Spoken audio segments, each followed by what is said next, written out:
Good morning, ladies and gentlemen. Welcome to the GAD Cafe. We had to adjust. We're not after dark. We're really after dark. GAD after breakfast. We're way after dark. Yeah, after breakfast and your morning, constitutional, if you will. That's right. There's all those things. So I think we're doing a fantastic job of throwing our listeners off our trail. Well, we got about. We announce one time. We post another time to the site. We come on early Saturday morning, which is prime time, I think, for gamers to be up and about. Yeah, well, as a matter of fact, we had there's a bunch of people up on the site right now. So, fantastic! Welcome if you're hopefully listening to us live. If you're on YouTube, watching us live, go ahead and head over to Gaming After Dark, and then if you go to the page for the Gaming After Dark podcast, we have a live IRC chat. I think Nick is quickly trying to fix the live feed. For some reason, it's not working. Of course, sure. This actually may work out really well for Nick because it's what is it, like 9 at night over there right now or something like that? So, yeah, it is. I think it's Thursday in England. Yes, I'm pretty sure it's Thursday in England, and everything costs $800,000. Yeah, I'm pretty sure that's true. Easily. Hey, you and I, unlike a lot of the country right now, my weather's fine. How's your weather? It's I guess it depends on how you define fine. Well, yeah. Do you have 32 inches of snow? We do, roughly. Really? Yes. Yeah. No. We got yesterday up in Michigan at least. We got a good foot probably in the last 48 hours. That's not too bad. That's not too bad. That's you're not going to get much sympathy from the northeast of the U.S. right now. Right.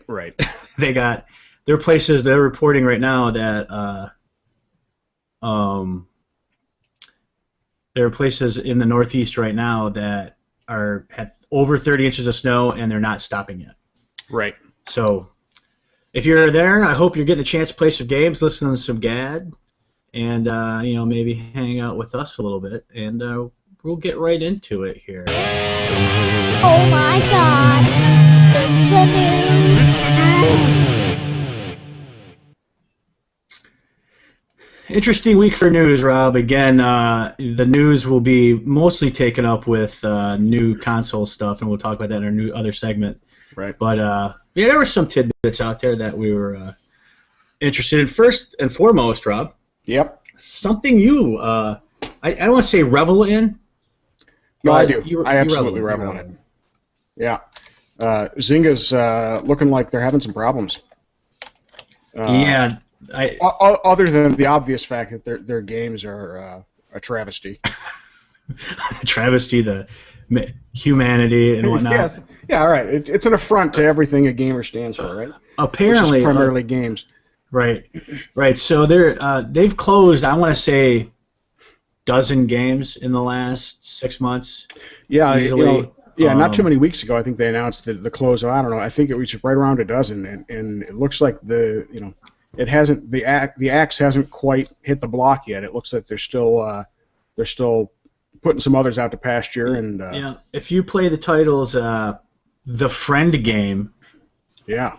Which I'm not. I don't. It's social media, isn't that what the Friend game is? Yeah. I thought the Friend game was like Twitter and Facebook. That's what we call that's what we call life. The Friend game. There. You know what? That, by the way, is my favorite comedian in the world. I kind of fell into my Norm Macdonald there. I don't do many impressions, but that's one of them. There you go. Horrible Norm Macdonald. No, it's not. Dude, if anybody used to watch the freaking Norm Macdonald show, or just called Norm, on TGIF, thank God it's Friday on the ABC network. Right. Yes, I was young, married, and poor, so I watched a lot of that and Sabrina the Teenage Witch. Yeah. I'm not afraid to admit to it. But, they're closing the Friend game. Yeah. Which I don't think is closing Facebook. I don't think that's it. Party Place. Right. And Cityville 2. So, remember, all of you people out there, and I don't think anybody that listens to this show probably is involved in this. If you are, I understand.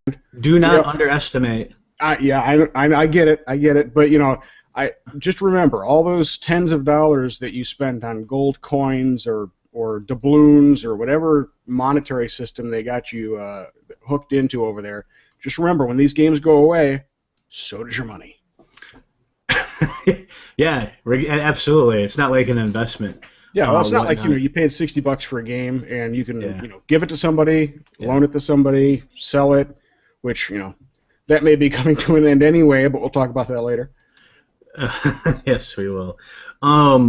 But it's funny because Farmville 2 is exceeding expectations. They said by 100%, right? A lot of this news we're getting this week is from our earnings reports, right? Everybody's got earnings reports this time of year. But I assume when you expect nothing and you get 100% of nothing is nothing. So that to me sounds more like don't take your money away from us just yet. You know what? And I'll be the first to admit, there is some novelty to Farmville, right? It was unique when it came out, right? There was anything like it, and got a lot of people hooked on gaming when they wouldn't have ever been gamers before. And we'll debate what gamer means, right? Right. But to me, it just seems like every single game they put out is exactly the same thing. Oh, it is. It is. They changed the genre to get different people interested in different things, and to have the appearance of creating a new game. But it's not. It's the exact same thing. But if you could say that about name your shooter or your real-time strategy or anything like that. But true. But at least there's I don't know. It's hard to explain how you draw the line there. I heard Dead Space 4 brought to you by Zynga. I heard. That's just what I heard. That's the nail in the coffin, baby. I don't know what that means, but that's what I heard. But Rob, if you want to get into Farmville too, how do I do that? Well, if you do want to get into it, you got to get online on the computer and the internet, right? The intertubes, and you got to play a game. And Farmville 2 has better graphics. Yeah. That than Farmville 1, obviously, right? It's just like being outside. So here's the thing. Here's a slight departure for me here. Yeah.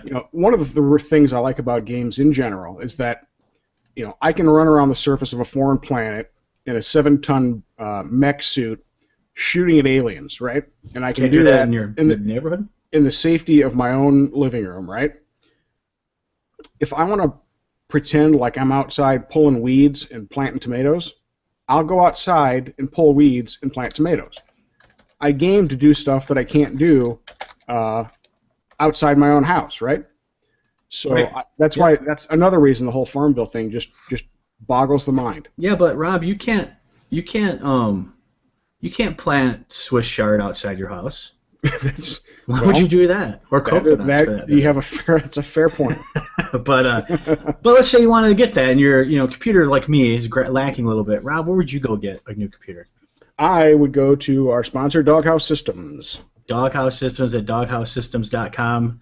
If you go there and check out all their fantastic gaming rigs, all the way from your laptops, all the way to beautiful, unbelievable desktops to racing rigs. Yeah, which, by the way, if anybody goes out there and picks up one of the racing rigs, we will dedicate at least a show to you because I absolutely want to see how that thing works. I'm going to come shoot video. Right. That's. We also may camp out in your living room for a week or two. So be ready for and that. not let you have a turn. That's right. It's for the show. It's for the show. I'll buy the copy of Forza. Yeah. But Rob, if you go there and you go to the checkout, what code do you use? Use the code After Dark, all one word. All one word, After Dark, and it gets you double the RAM. And it's not, crap RAM either. It's really good RAM, so it's going to save you $150. Yeah, you'll be able to pronounce the name on the label. It won't be in some unspeakable character. It's name brand stuff. Yep, fantastic, and it's all run in and it's loaded up some of your favorite games, ready to go, all patched and ready to go. So if you're a big World of Warcraft player, or maybe even Guild Wars 2 and all those other folks, it'll be ready to go on your machine for you. All you need to do is own it. Nice. Play it. So speaking about games that I probably will play crazily. Yep. So there's a rumor, and I love these kind of rumors. Okay, so Reddit is. I'm a little late to the party, but Reddit's becoming one of my favorite places. Yeah. Because it's just so much crap going on there. So a guy on Reddit said he was sitting next to a lady who's working on marketing strategies for several game titles. And one of the names was called Assassin's Creed 4 Black Flags.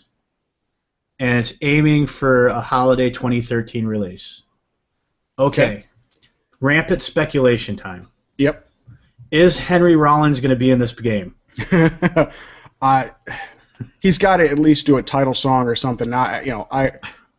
I'm fairly certain I know Mr. Rollins' opinion of gamers in general, but if they can convince him to do a song or a cameo or something, that would be fantastic. Yeah, that would be. So, and if you didn't get the reference, ladies and gentlemen, Google Black Flag, please. Anyhow, so what do you think? Yeah, they said the speculation is new setting, new character, right? Because the Desmond storyline is over with. Right. That all got resolved. I won't spoil it if you haven't played Assassin's Creed 3 yet, but it's fantastic. What do you think? Where could this be? What could it be? Black Flags. Black Flags. I don't know.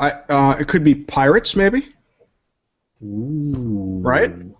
Could be. Ooh. I like that because did you play Assassin's Creed 3 at all? Not yet. You should, because the naval battles are fantastic. Oh, really? Oh, yeah. Okay, it's that's interesting. Revolutionary War naval battles. You're fighting the British fleet and sometimes the Spanish Armada.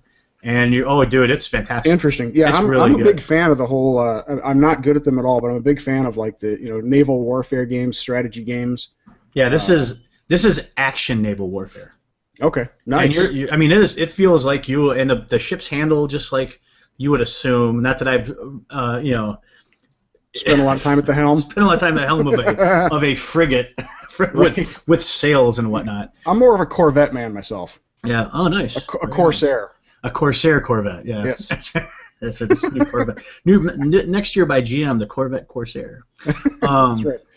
But yeah, that's a good question. Some of the other locations that they had talked about, I don't think they'll come back to America, right? Because not yet.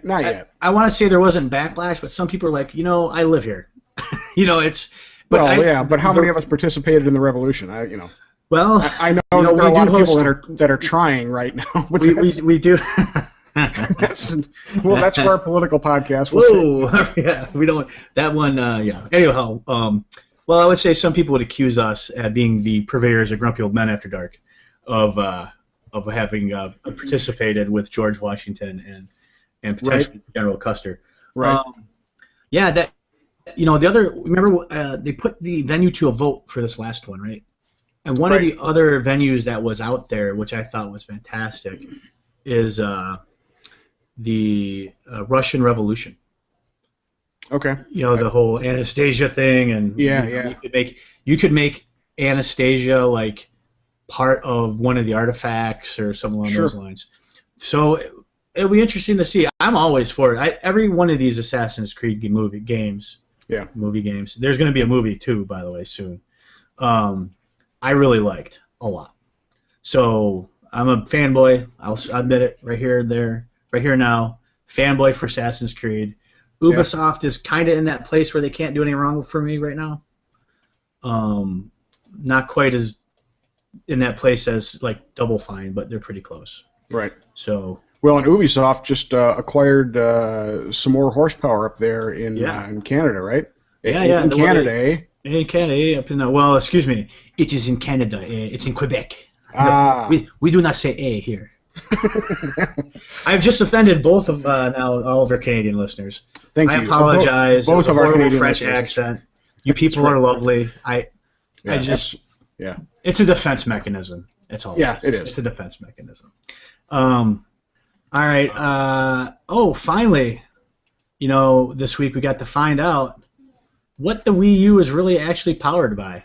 Yeah, it's apparently more than just gerbils and lukewarm coffee. That's right, and then little Japanese avatars running around inside, some horrible thing. So, of course, our buddies over at NeoGAF, who we love. Yes. And I say that all the time because I'm terrified of those people. or NeoGAF. Right. So we love NeoGAF over here. Just maybe by fear, but we love NeoGAF. What did you think of the specs on this? It's about what I expected. It's not quite as much as I would have hoped, but it's about what I expected. Now I don't know how this compares to the current generation, PS3 and Xbox. I think originally we were kind of told that the Wii U was going to have about the same graphics capability as the current generation of consoles. And I'm not sure it's equivalent to a Radeon HD 4X, right? Yep. And I think that the new generation, the PS4 and the Xbox, I think they're looking at was it the 9X generation of Radeons? Yes. Yeah. 9800 something or other. Oh. So it looks pretty impressive, and I think that they've done some things with multiple cores that will sort of alleviate some of their bandwidth issues in the past. Well, I think one of the things it shows is based on the leak specs of the 720 or 8. We'll talk about that in a little bit. God, I hope it's not 8. Anyway, the 720 and the PS4, it's not all the way there, right? Right. But it's beyond what the PS3 and Xbox have now. Is it? Okay. Graphical draft. Well, yeah, at least from what I can tell, it really is. So, which means that the Wii U is going to be, as long as it's supported correctly by Nintendo, is a viable option for the next generation. Sure. At least now, right now it is. We'll see going forward. I think the Wii had a problem with software support. And, yes, they did. And that's always a problem. And if if these guys get this right, and now the developers start have the incentive to push the limits of that machine, you might actually see some gorgeous stuff coming out of there. Even though I heard Zombie U, which I hate that name, by the way. Yeah. And they got to stop that. It looked, from my understanding, it looked very, very nice. It looked really good. Good. So if we got any listeners out there that actually have a Wii U, I'd be very interested in finding out what how it looks and how it plays, and not just necessarily the realistic games and whatnot. But some of the there's something to a shell shaded or even a typical like Mario animated game looking nice. Yeah, absolutely. And I think one of the big challenges that all the platforms have had is not with the type of image that they're displaying. It has to do with the number of images they're displaying, right? Yeah. So even in a sprite-based game, you've got a certain bandwidth that you can cover, and beyond that, you start to lag and slow down and all that. Yeah. Now I think a lot of the the PS3 and Xbox titles have done a pretty good job of almost working that into the style of the game, where when it slows down, you get sort of a beautiful 360-degree panning shot, or they slow it down for cinematic effect. But don't be fooled. I mean, that's because of a limitation on the hardware, not because they're all aspiring directors. But hopefully they can handle a little more of that. And I think the Wii historically anyway, and especially with this generation, with the external the tablet controller and everything, they've got some potential to do things that right now at least the PlayStation and Xbox can't do. So right. Hopefully between that and the the improved hardware at least. Now if I can actually play a game on the big screen and then have it on my pad and play it while like my family wants to watch a TV show or something. Yeah. But I'm still playing the exact same game just on a smaller screen. Dude, I'm interested in that a lot. See, I think everybody is, obviously, but I mean at that point, I think that's almost it's almost unnecessary because it requires you to have a tablet that's considerably more powerful than it really needs. Not if you're running it off of the Wii U. Oh, sure. Okay, using it as a display. Yeah, no. Okay, that makes sense. Yeah. Yeah. But no, it doesn't change the tablet requirements at all. It's just it's running off the hardware there and streaming to your pad. Right, but even as far back as the GameCube, playing Final Fantasy Crystal Chronicles, I went out and bought another Game Boy Advance because you could actually have multiplayer, and you could use it as a controller for the game for one thing, but you could also use it to manage your own inventory. So here you've got an on-screen 4-player RPG where you don't have to stop and wait for somebody else to manage their inventory because there's only one screen, right? That was groundbreaking, and I can't believe they haven't done anything like that since. Well, I think everybody is. I mean, the Wii U obviously is there, and I think this Smart Glass initiative with the Xbox, that's going to be like the next generation Connect for them is going to be integrate smart glass. Telling all developers, integrate Smart Glass with all your menus. Period. Yeah. And I'll be all over that. I use Smart Glass right now with my iPad. So, and I think it's great. I think it's a really good enhancement of the whole thing. Yeah. So, yeah, it's pretty foshizy, Manizi. Okay, speaking of that, Rob, we've got something in from the Gaming After Dark department of the obvious. Obvious. Okay, I thought it was breaking news. Go ahead. It is obviously breaking news. New Call of Duty confirmed for this year. Oh my God! Did the sun come up this morning? It did. It did. You heard it here first, folks. No, you didn't hear it here first. You thought it in your mind. That's right. You know, it's funny. I kind of almost had to dig for this a little bit because it wasn't really covered because everyone went, meh.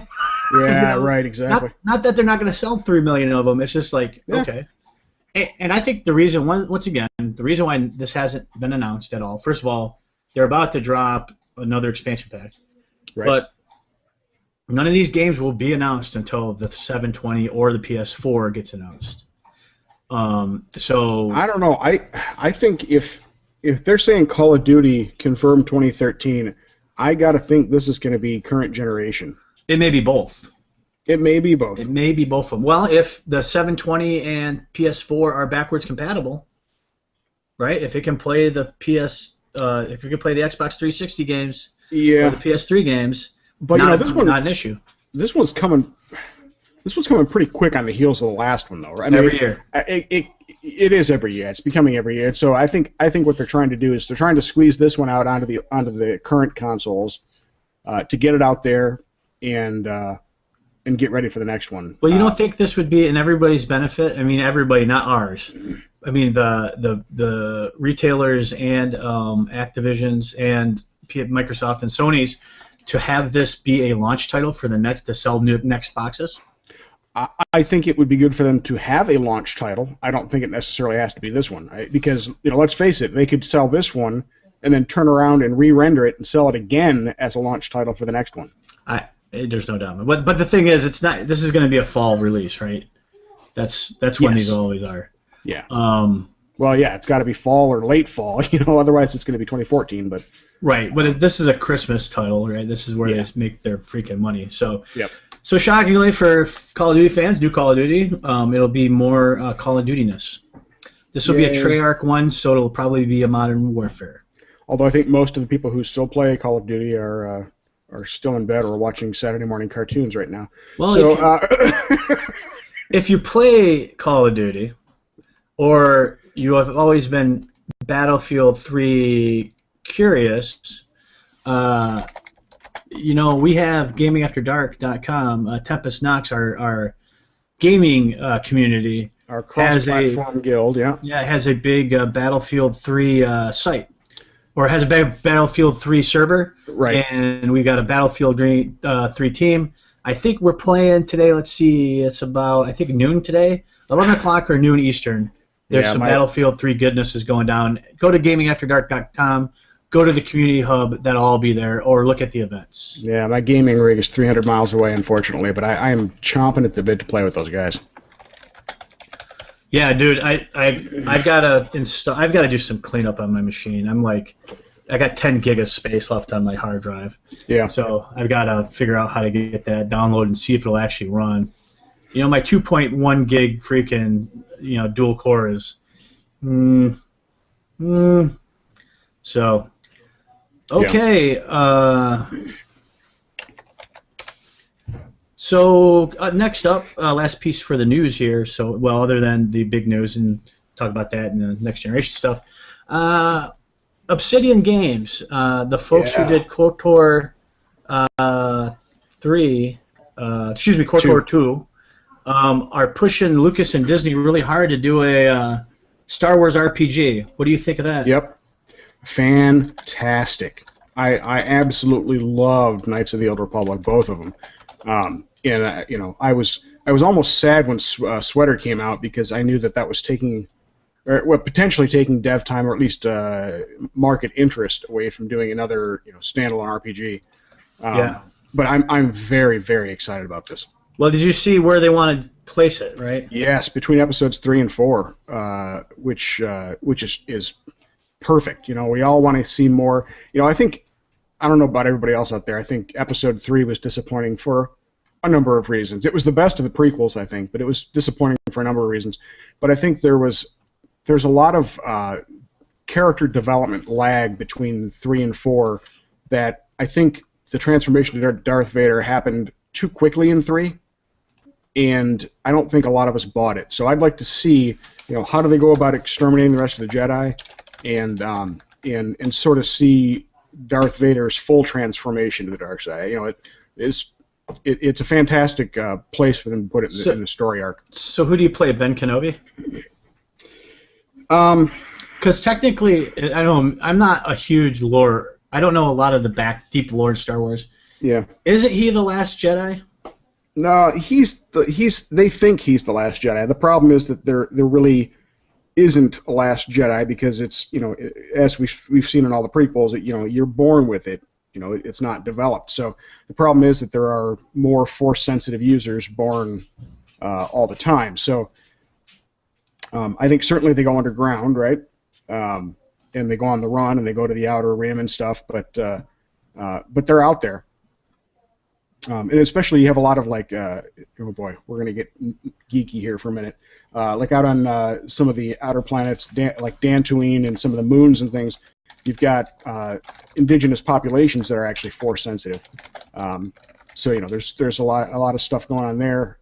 It can happen almost anywhere, and I think probably playing as Obi-Wan, while it would be a lot of fun, I think might detract from an original storyline. So I think you might play like a parallel character. Or maybe somebody working behind the scenes a little bit. Oh, you mean like Saltzman from accounting? Yes, that's right. Really, you've got one of the most powerful weapons in the world, but yeah, right. Really, you're just a mild man or a Jedi accountant. That's right. That's right. But as part of the lore too, and our listeners can probably correct me on this if I'm wrong, but there have been a few of the books and things that have dealt with a so-called secret apprentice of Darth Vader's, right? I think it was which one of the Star Wars games did that? It was the freaking Force Unleashed. There you go. Yeah, it was Force Unleashed. And so they dealt with his sort of secret apprentice or secret minion or whatever you want to call it. But I think there's some play there. I think you could probably play part of that. It might be fun to play through as a dark side character, or as side on the Empire. I don't know. Yeah, that's what Force Unleashed was. I just think problem is for a lot of folks, and I'm kind of one of them. I don't like playing evil characters a lot, right? And that's going to be a tough sell. But they can get away with it if you're playing an evil character who has an early epiphany and then works to subvert the dark side. The redemption Right. Yeah. So. And then there's always Asajj Ventress, I think was I don't think a secret apprentice, but was Darth Vader's apprentice, who is from all accounts, I think everything I've read, pretty ruthless. So she might be a good antagonist. Yeah, and I think this is a good spot because, a good spot in the timeline because the movies they're making happen after episode 6, right? So it's going to be 7, 8, 9 are going to be the trilogy. Yep. They just announced this week that there's going to be at least 2 Star Wars standalone films. Really? Like, basically character development type of films that... Good. They go and say, hey, we're just going to tell this Star Wars story. Yeah. Disney knows what they got in their hands, right? Oh, yeah. So it would make complete sense to do this. Obsidian's showing that they can do this pretty well, right? Yeah. Oh, absolutely. I never played KOTOR 2, but was it good? It was more of the same, only better. Okay. Typically when somebody says more of the same, it means status quo. Or it was everything I loved about the first one, only it was just better. I have I think there were even some graphics glitches. I played it on the Xbox, but even with the some of the technical things, it was still a fantastic game. Cool. I could absolutely go back and play it again tomorrow.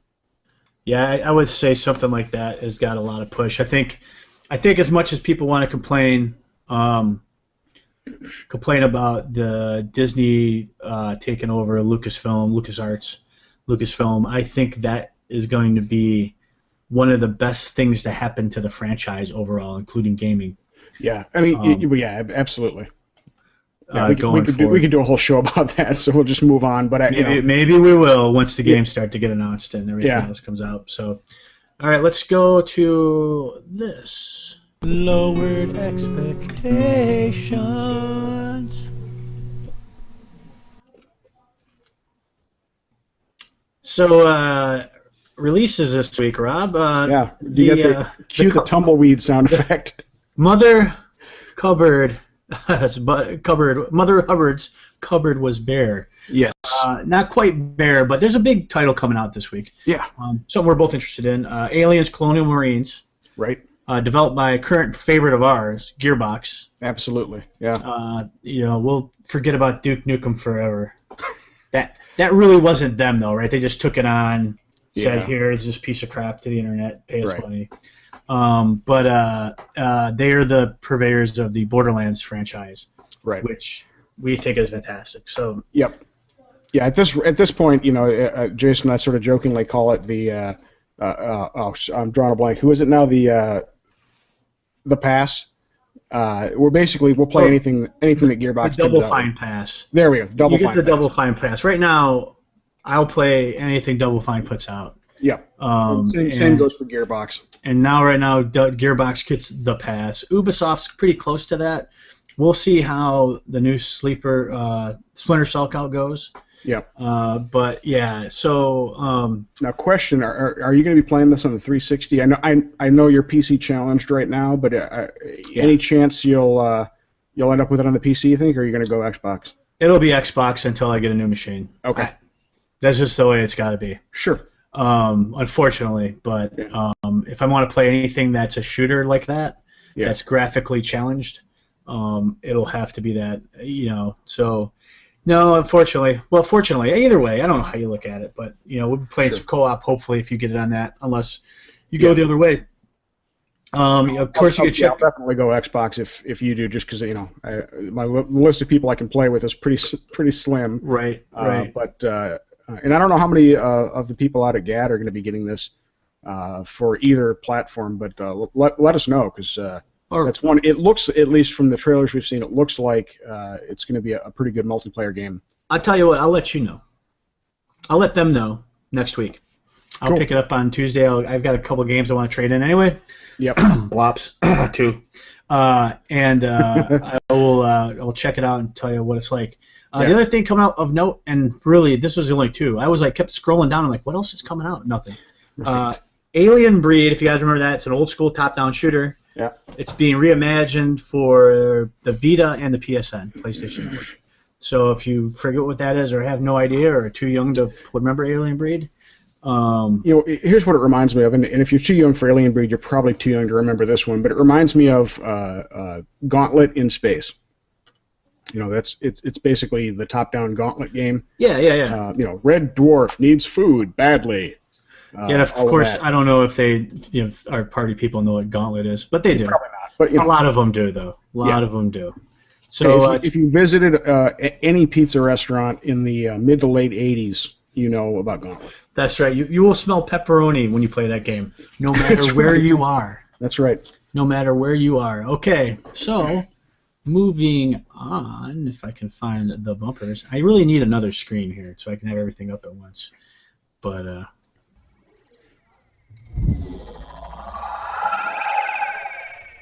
the list. Okay, Rob.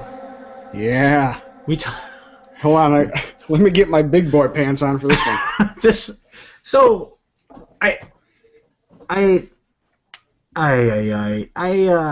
Hey, recline on the couch, Jason. Tell us how you feel about this one.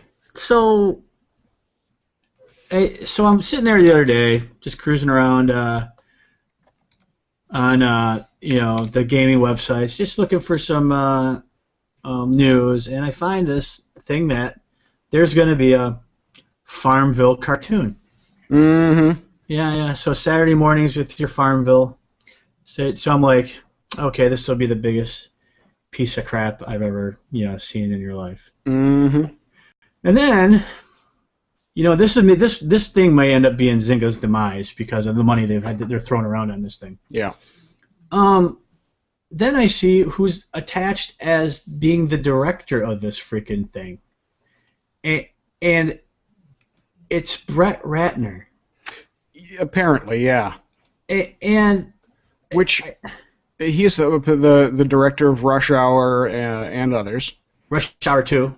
Yeah, right. X-Men: The Last Stand, the most loved X-Men. I have no problem with the Rush Hour movies. They are what they are, and they're enjoyable. But why would you attach your name to anything Zynga puts out, right? Right.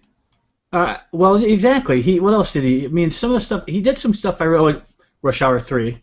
Okay, I think we've established the Rush Hour connection. Oh, yeah. Are we good? We know Rush Hour. Yeah.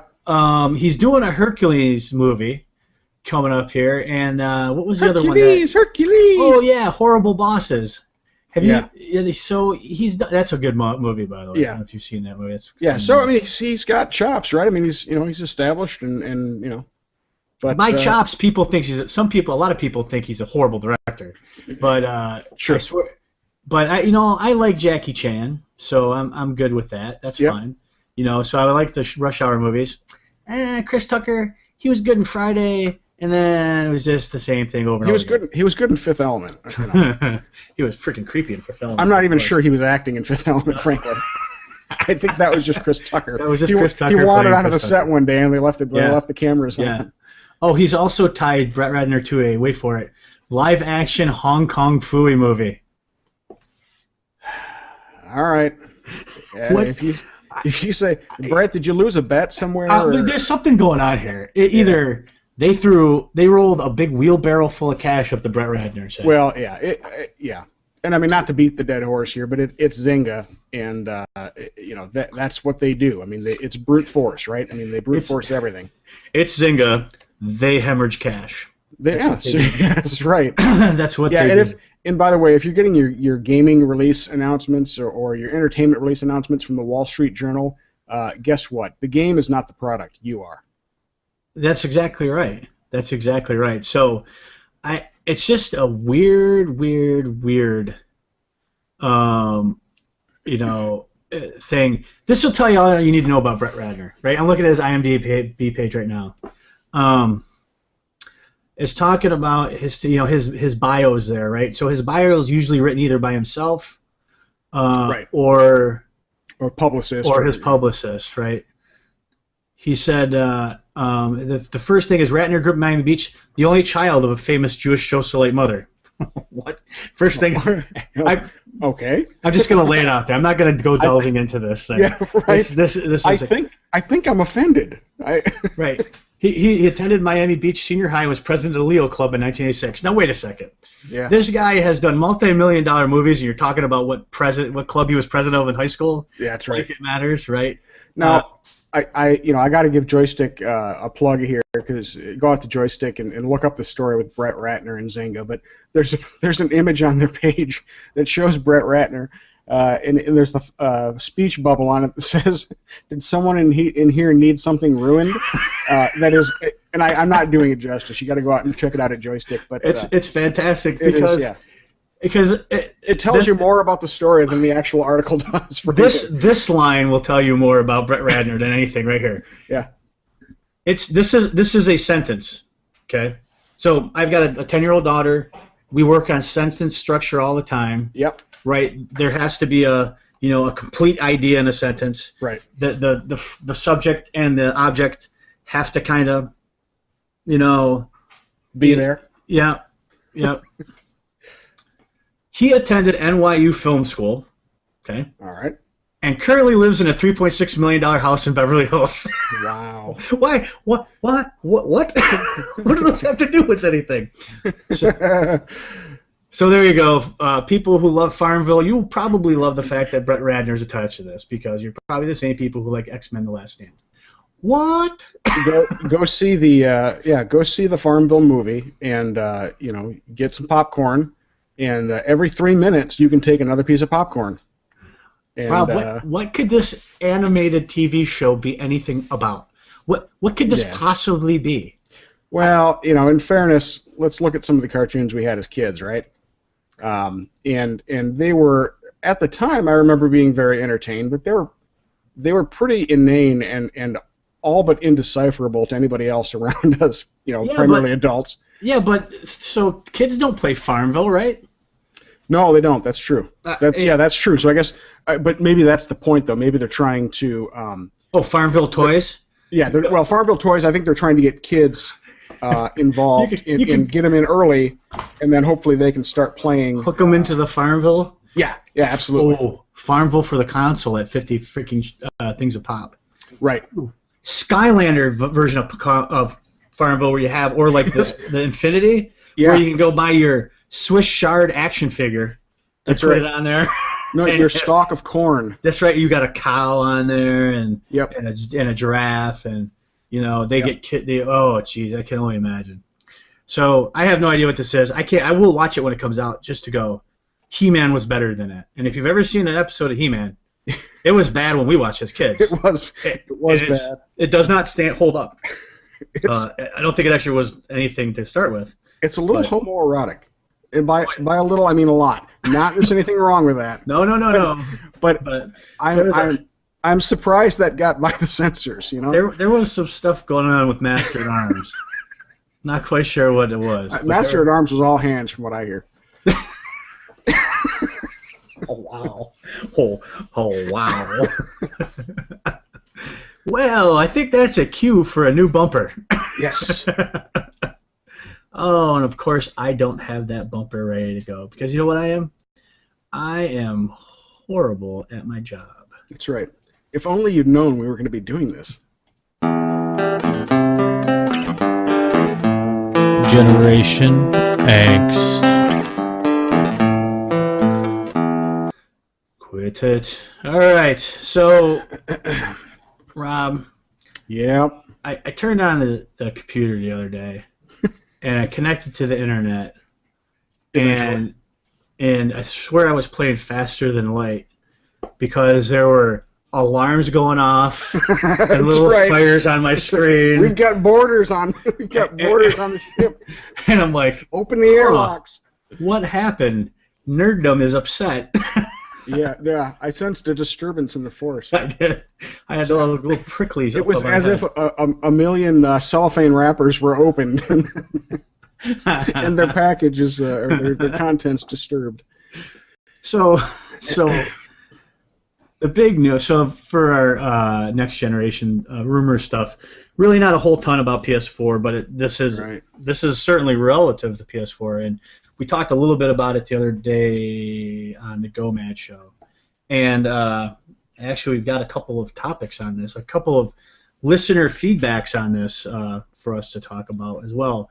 But so, a rumor comes out, and let's put this in. This is still a rumor. Yeah, this is not technically not news. It's rumor. Yeah, Microsoft has not come out and confirmed, denied, anything on this. But the fact that they haven't, well, anyway, let's introduce the topic first, and then we'll. Okay, first thing is all games on the Xbox going forward on the new Xbox will be on 50 gig Blu-ray discs. Okay, that's unsurprising. Yep. That's also nice that they're that big because you probably won't have any of these multiple disc shenanigans that we have now. Right. Which means you can have a lot more content on the games. Right. So HD DVD. It's nice to know you. Yep. You're actually dead now. And then the other part, sources are saying, all the stuff you've seen before on 8 gigs of RAM and 1.6 gigahertz AMD processors. That's all true. Yep.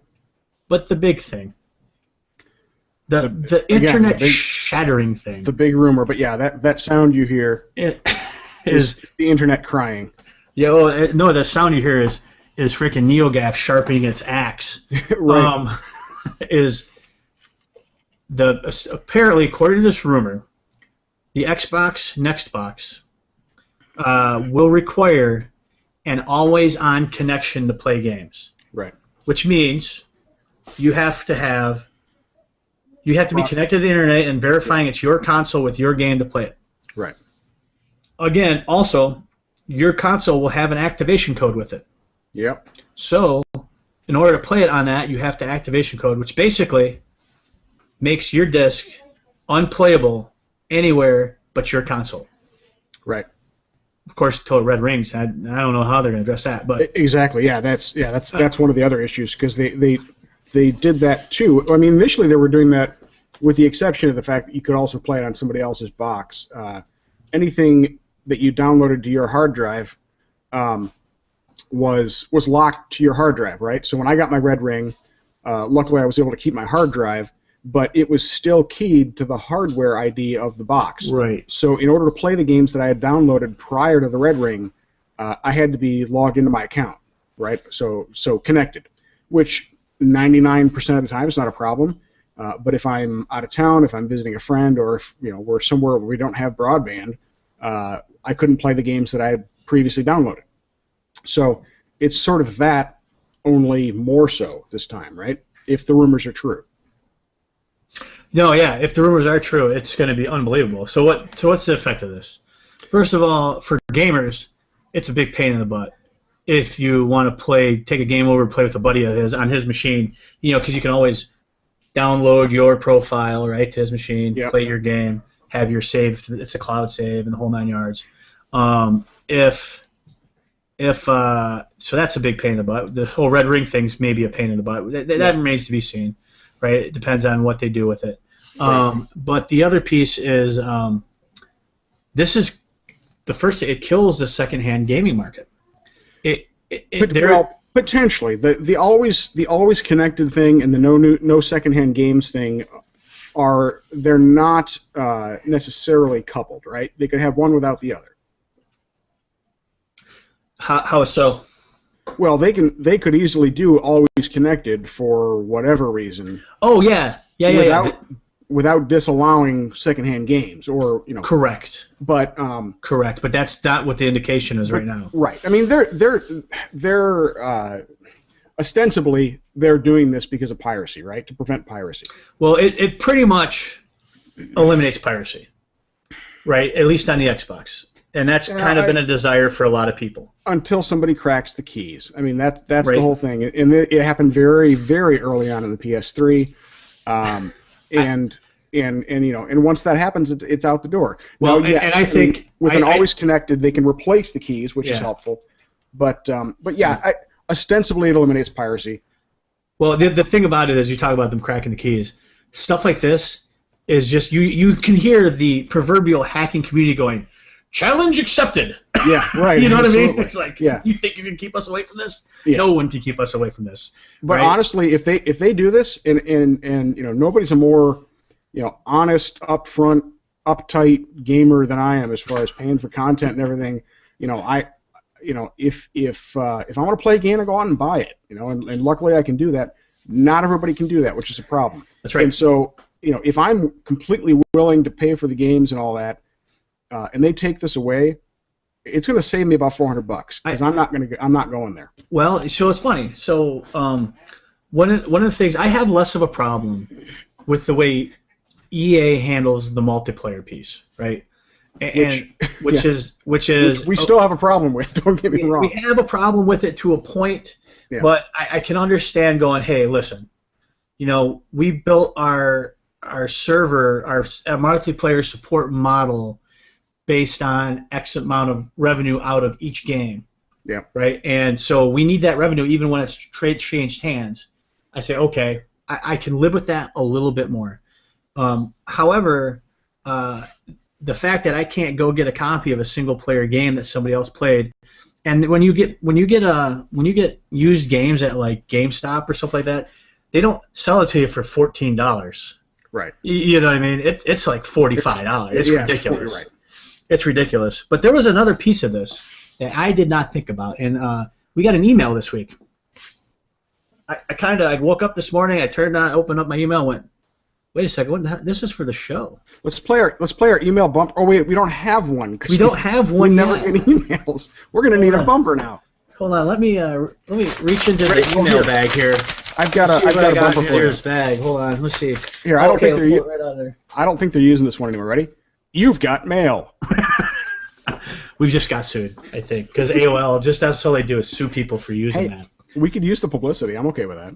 So this is from our buddy Daniel, D.H. Holy on the GAD community. He said, gentlemen, and this is he listened to Go Mad the other night, so let me begin by saying bravo on a job well done.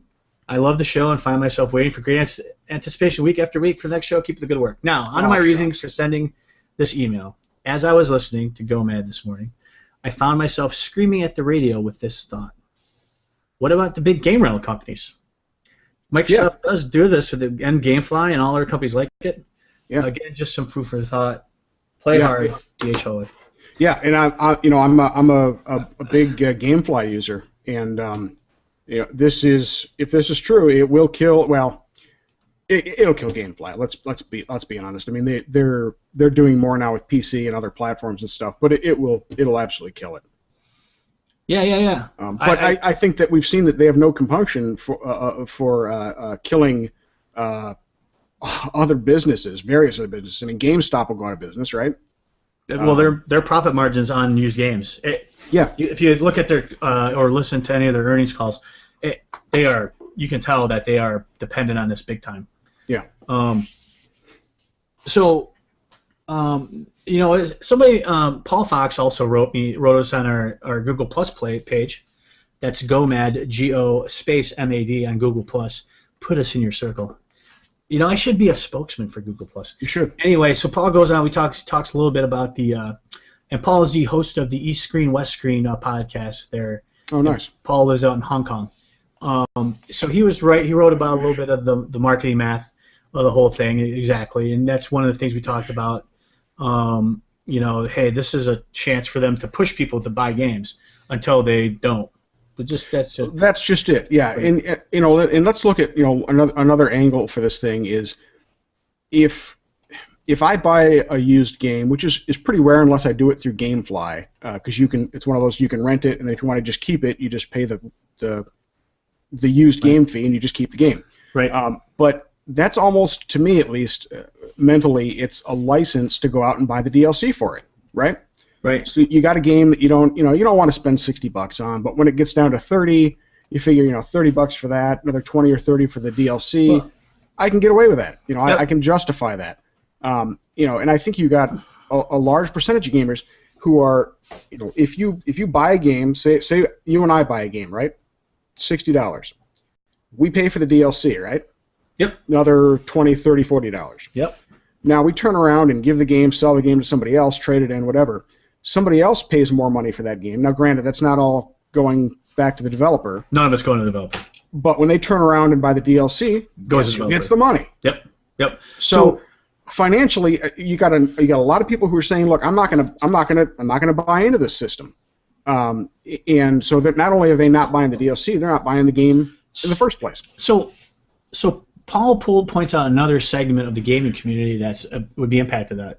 His mom, who she's retired and she plays a lot on her Xbox, her and her husband, his dad, they go travel a lot, and she hooks up her Xbox in her van. Yeah. And she plays games in the van while they're traveling. Nice. And she's not on the internet. She doesn't play online games at all. Yeah. And then when she's done with the game, she always takes it back, trades it in, and then gets a new game. Yeah. It's a great way to subsidize the next game, Right, but this is another segment of the gaming community that will not be able to support the Xbox. So, there's a lot of opinions written about this week. I think the bottom line is don't tick off the nerd community. I mean, well, I'm going to tell you right now. Yeah. They want to think that the Xbox is mainstream. I have a couple of friends of mine who aren't gamers who have bought Xboxes because I recommended it to them. And the reason why I recommend it to them is for more, not just for games, but for the media and the whole nine yards, which I think is really good. But this week, PlayStation came out and said that one second.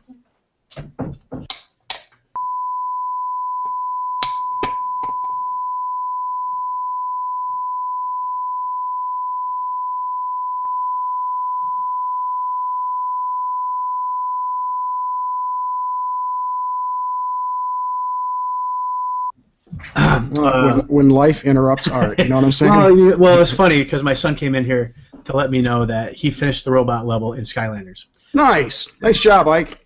Even though they'll be chastising all around for letting the son out of his cage. Right. I'm proud of you, son. Now go away. No big deal. I didn't yell at him too much. All right. But so bringing back to the topic, PlayStation came out and said PlayStation. So the PlayStation, if they don't do this, my opinion, at least for traditional gamers, which I always say we're traditional gamers, sure. This really gives me, hey, I might look at this as an option. And it's just because, not that this anti-piracy thing would affect me, because it doesn't. Right. Because of the way I play and the way I'm financially viable to buy brand new games. I do that.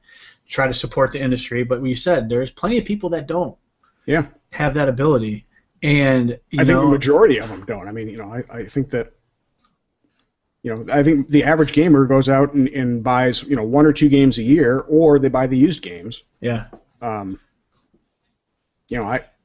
Is this real? Is this just a is this real? I think this is a what do I call it? I think this is a back channel market research move on Microsoft's part to see if they can even get away with it, right? Because this rumor didn't come out of nowhere, right? Right. And maybe this is just an overreaching interpretation of the always connected requirement, which I could see them doing the always connected thing, because that would eliminate piracy, right? Right.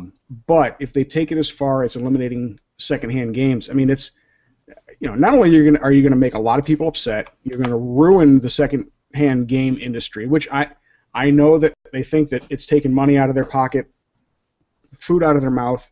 It's not. These are people who are either going to buy used games or they're not, or they're going to go out and try to pirate it. Frankly,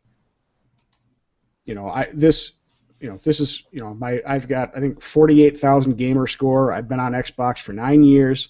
Yeah. This will push me to PlayStation. Right. Absolutely. So we'll see, folks. I mean, obviously, we're going to do some deep dives on this stuff once it actually comes available and whatnot.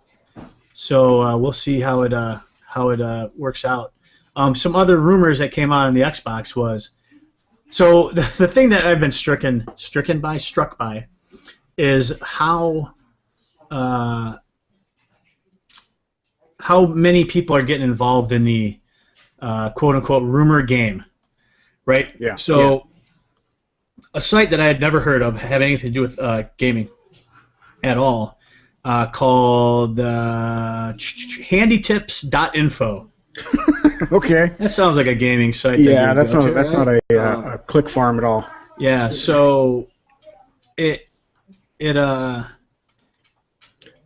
that there's a possibility that the next Xbox may be called the X8. It's almost as if if Microsoft has anything to do with any of these rumors, it's almost as if they're trying to take the most anticipated, most excitement driving force in all of gaming right now, and saddle it with as many albatrosses as it can to make it not succeed.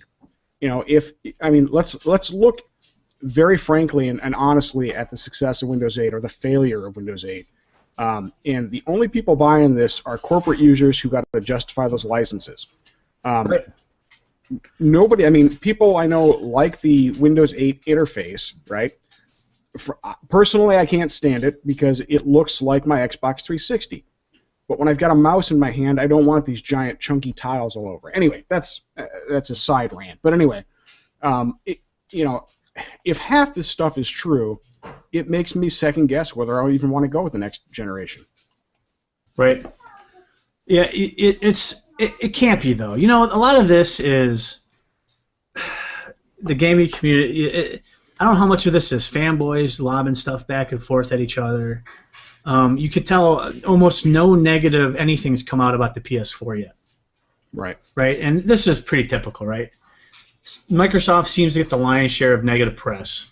Yeah. However, they did in the last generation, and it didn't matter. They came up on top, right? Right.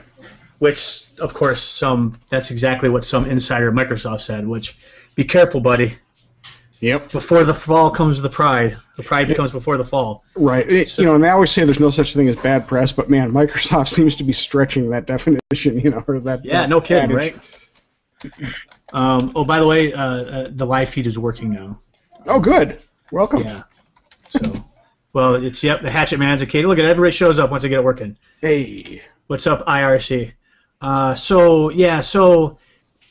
would be a horrible decision. It's got to say the word Xbox, right? It's like trying to rebrand the PlayStation. You can't do it. Yeah. It's PlayStation. Everybody knows it's PlayStation. And I know. Yeah, go ahead. Well, and it's funny. People who aren't hardcore gamers have always had a generic term for video games consoles, right? Yep. It used to be the Nintendo. Yep. Then it was the PlayStation. Now currently it's the Xbox. Right. So they've got these things wrapped up. They can't let that Xbox, PlayStation name go. There's no reason to. Right. Everything's on an upward trend with it. So, but Microsoft has a history of disavowing prior iterations of things like that. Where let's look at the name Zune. Zune. But Zune was a failure. But a lot of their stuff is where they just come along and they just say, oh, we don't do that anymore. Now it's called this. They did it with Windows Live, or they did it with their other failed social interaction sites.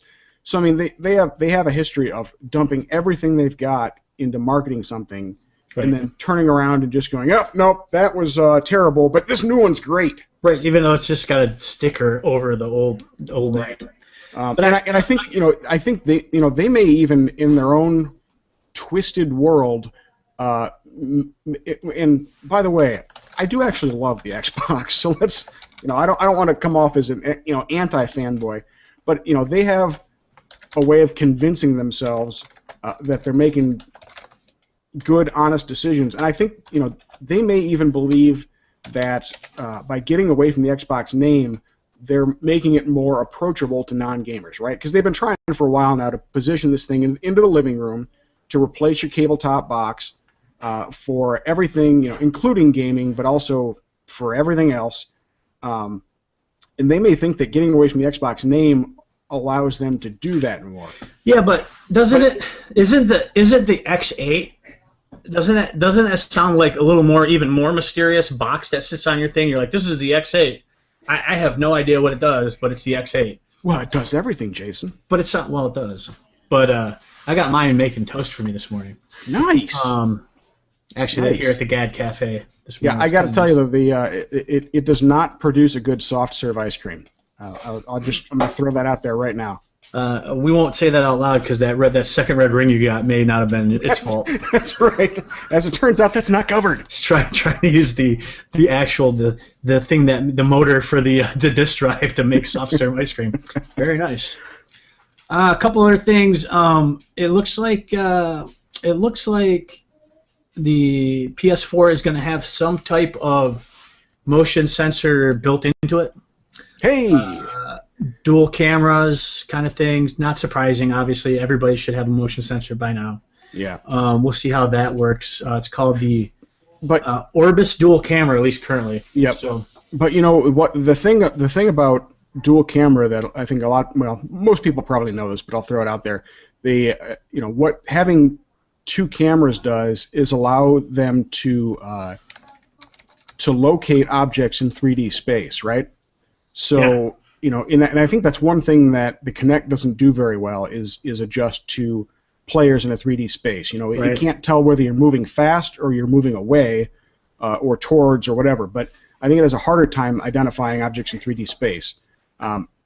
Now, they can get around that with some of the infrared stuff they're using and all that. But anyway, ultimately, I think having two cameras will make the visual recognition of the box a lot more accurate. Yeah, well, we'll see. It's interesting. Well, we don't even know what the new Kinect looks like, right? Because you would assume that there's going to be a significant upgrades to the Kinect as well. Yeah, it's going to plug directly into your brainstem. That's fine. I've seen that movie. And it's going to be powered by an anal probe. And you're going to be whoa. What? Well, I think somebody's tapped into our line. What? I heard it's going to be that probe will also be powered by a steam engine. Oh, for the love of God! Talk about your internal combustion, eh? Hey, oh, hey, your waitress. Hey. All right. And there was one other piece this week. By the way, some Japanese paper said it's going to release this year. It's going to be 40,000 yen. Which is, what, 1,500 Microsoft points, I think? Yeah, which is $8 million. Right. I should work in currency exchange, really. No, it's about $420. So okay. That $399 price point is probably going to be the top-end system, I think. Yeah, I can't see it going much more. What idiot would price it more than that? Oh, sorry. It's called Sony. Anyway. You know what? I saw somebody write an interesting article this week, and I had been thinking about this for a while. And they had said they wouldn't be surprised in just generation. And, you kind of saw that with Microsoft, right? Where you take that cellular phone type of attitude towards the console.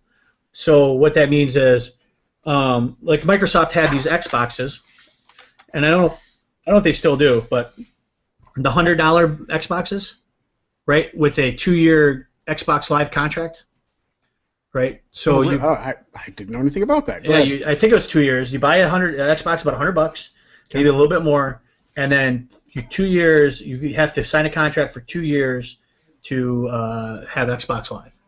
So it overall costs you like $300, a little bit more than it would cost you to buy a $170, $190 Xbox. Right. But they're talking about maybe, hey, you get the thing free, yeah, and you pay $40 a month for 2 years, and that may be a little much. That's like $800. But some different model than just selling the hardware and trying to sell games on it, where you're almost, hey, I've got long-term 2-year revenue outlook here. Yeah. For my box. Well, let's be fair too. I think this next generation is going to be one step closer to the all subscription model, right? So they're basically grooming people to accept that subscription fee and to write that off as the cost of the system. Doing business, yeah. And I think that now in the long run that may allow them to subsidize the cost of the box a little bit for the following generation. To me, it just sounds like a good idea. If you can, let's say, even with Sony, I know Sony's big thing is it's free to be on Sony PSN. But let's say they go, okay, you can buy this box and get everything for free right now for $500, right? Because this is how much it costs us. And we're done doing the lost leader stuff. Right. However, you can buy it for $300, but you have to have a 2-year contract for $15 a month for PSN. Well, you get everything you get.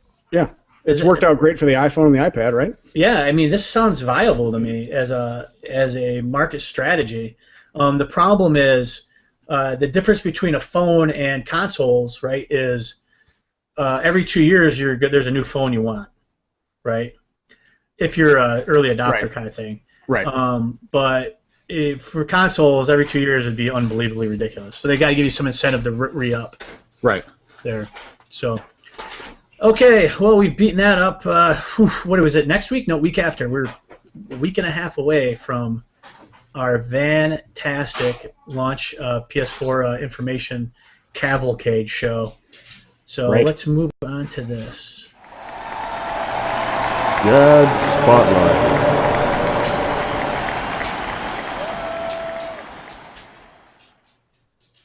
So I've been playing quite a bit of FTL lately. Yeah, That game is freaking hard, dude. it is. It really is. It's fun though. It took me a while to figure out what I needed to do first, upgrade wise, to get my ship survivable. Right. But it's to me, there is a lot of randomness involved in that game. There is, and it's fairly true randomness too. I mean, I've had, I'm pretty familiar with all of the things that can pop up. When you warp into a new system, there are a lot of different scenarios, and they start out the same, but there's at least two actual things that can happen as a result of those. So at any point, any decision can either be good or bad, right? Yeah, absolutely. And you have to think about what you have to do. You have to think about who you're attacking to, right? Right. Like if you're attacking the rebels who are really looking for you, right. That's really not the consequence. There really isn't much anything. Right. But when you run into pirates from different systems, yeah, that could be a problem if you run into their system. Right. For those who haven't tried FTL yet or seen it yet, it was a Kickstarter game. It's a what would you call it? Turn? It's sort of turn-based strategy, right? Because you can pause it and pick your moves and all that.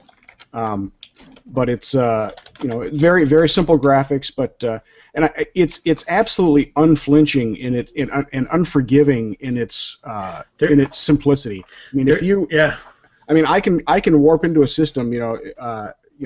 45 minutes into a game, I can be armed to the teeth. I can be ready for everything, and you get destroyed for some. You run into some freaking battle cruiser. Yeah, like, right. I mean, you get to the point where you can just have all the upgrades, and you still, depending on the randomness of the game, you get owned. But I still keep going back to it. I think my next strategy. Obviously, the doors are a big thing to upgrade. The engines are gonna be my next strategy, so I can jump when I run into these big guys. Yeah. But the problem I always have is once I get people on board, I'm screwed. Yeah. Always. Yeah. The doors, actually, you start out the game, at least in easy mode. I don't know about normal, but you start off with 30 credits or dollars or whatever they are. And Scrap. Before I even jumped the first time, I upgrade my doors once. Because you absolutely have to. So so I check it. It's always on sale. It's always cheap. I got it for $4. I was gonna say I think I paid like 8 or 12 or something, but I think it's $10 normally, $10 or $12. Okay, yeah. If you guys are looking for a sweet, easy to play, easy to pick up, and it's easy to play, difficult to master. Is that a good way of looking at it? Yeah. Absolutely. It's kind of like chess, right? Right. But with more randomness than chess. Right. Chess. Also been playing. I played a bit of Torchlight 2 this week. Okay. Did you pick that up? I didn't. I regret it every day, but yeah. It is. I think we talked a little bit about it. Did we talk about it on GoMad or after? Yeah. Dude, it's. I would say it's superior to Diablo 3, and I just think the gameplay and the loot system is superior. Maybe more rewarding, at least. It's more rewarding, but it's also less complex. Right. I don't need, in my action RPG, I don't need MMO stats. Yeah. Right. I don't need to figure out 19 different things to put into a spreadsheet to figure out if I'm optimizing my character. Right. I want to know if I do this with my character. Because I'm playing a Berserker, which is like the fighter class. Okay. And there's a couple of different ways you can go with it. Right. Strength is damage normally, right? Just like every other game. Strength equals melee damage. Dexterity, though, equals dodge.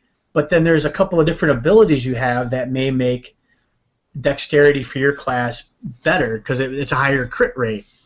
So if you're doing the higher crit thing, which you have an ability, a chance of having this thing execute happen, and if you execute, which is both, I've got dual weapons. Right. If you got dual weapons, you'll automatically crit. Okay. So my Berserker is really more agility focused based of Berserker, which is weird. Yeah. You know what I mean? It's agility and focus, but it works really, really well. So Now, is that the only way you can play that class, do you think? no, you can play it all kinds of different ways. You can Okay. play it every single way you want. You can tank it up. You can just do strength and vitality and have a two-handed weapon. And that's the thing I think that they've got right. You don't have to.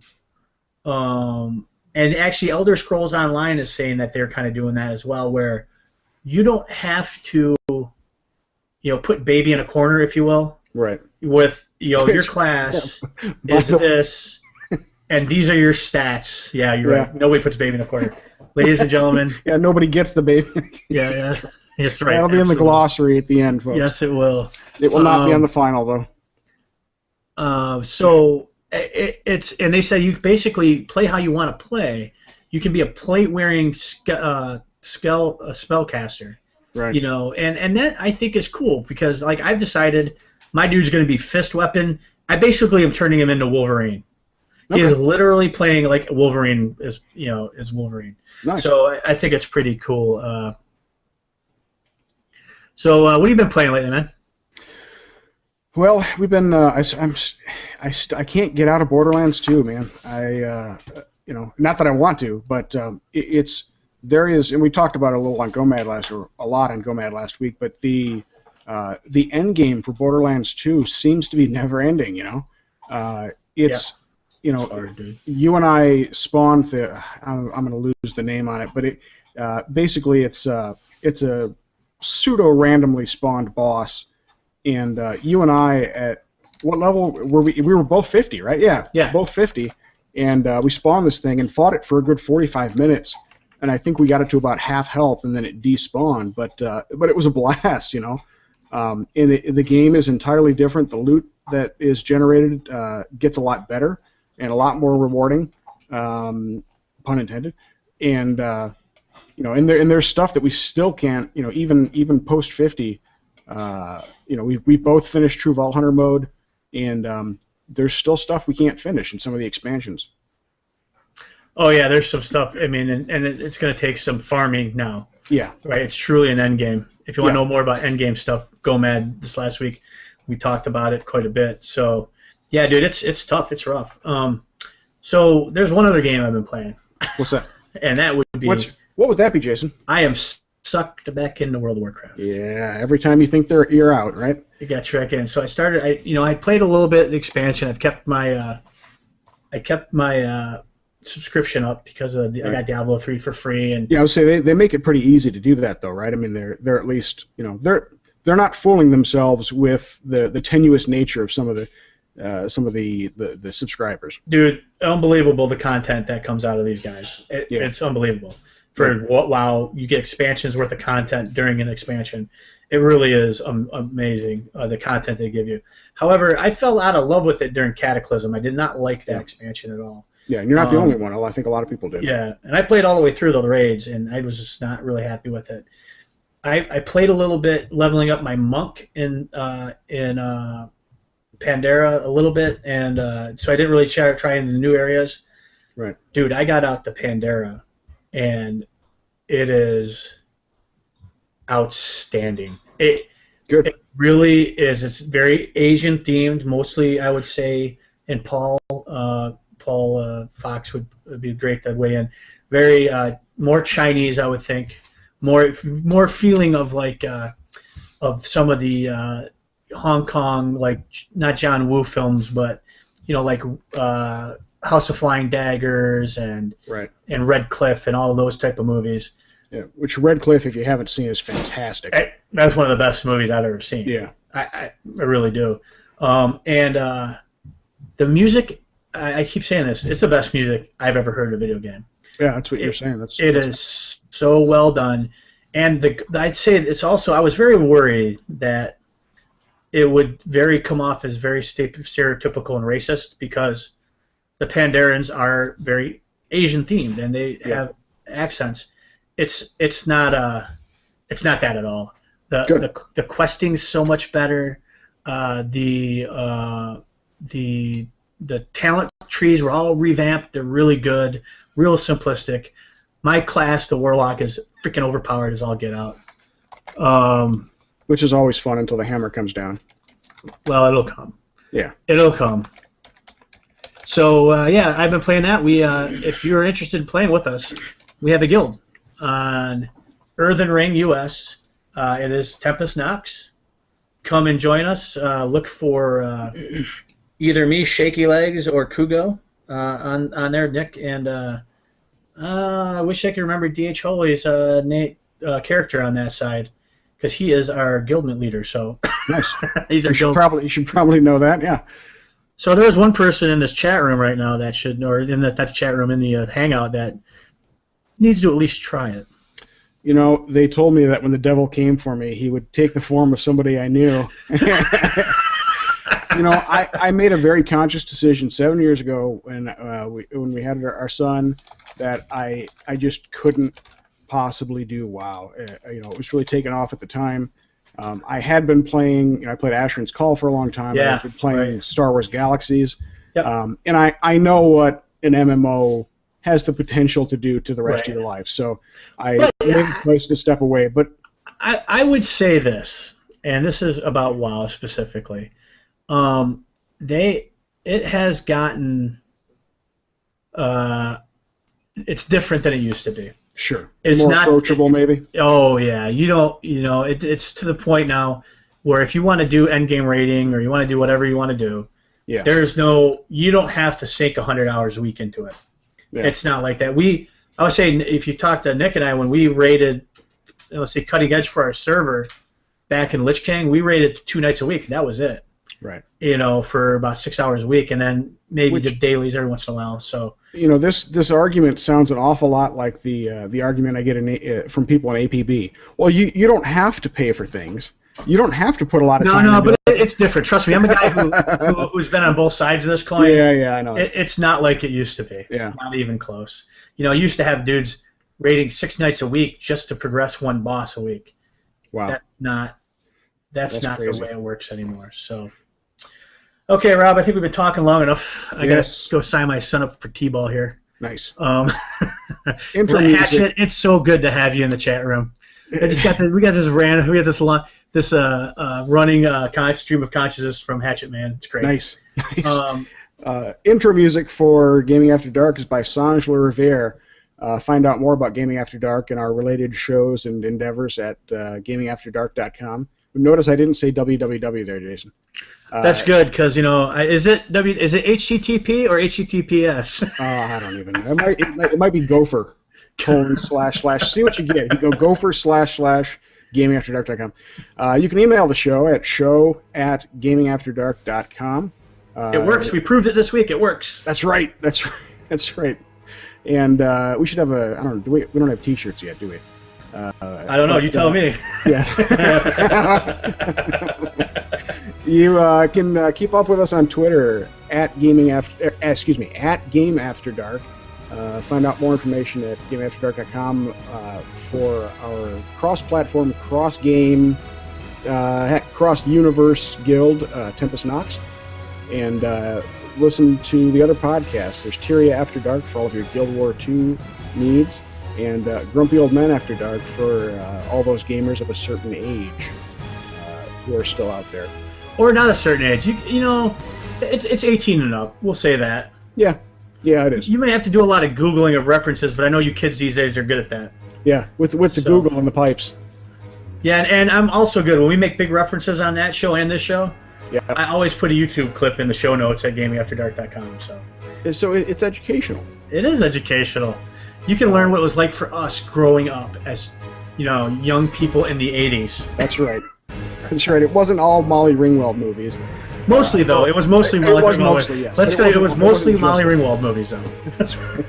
You can find me on Steam or Xbox Live at Robot Spider, and you can follow me on Twitter at robot_spider. Jason, where can they find you? Here most of the time, or editing videos for the YouTube site, or all those things. But also, I'm Lothar77 on Xbox Live. I think I'm Shaky Leg 77 on the PSN network, and I think Shaky Legs on Steam. So Nice. check me out there. Rob alluded to something. There are big things afoot in the Gaming After Dark community. You may be able to, say, merchandising. 2 words: satin jackets. Embroidered satin jackets. I swear to God, that's got to happen. So, all right, ladies and gentlemen, it's been great this week. So if you, I guess I got nothing more to say. Look, I don't even know how to do this. That I don't take the show out anymore. I know it. It's unbelievable. So I guess have a glorious week, everyone. See you guys.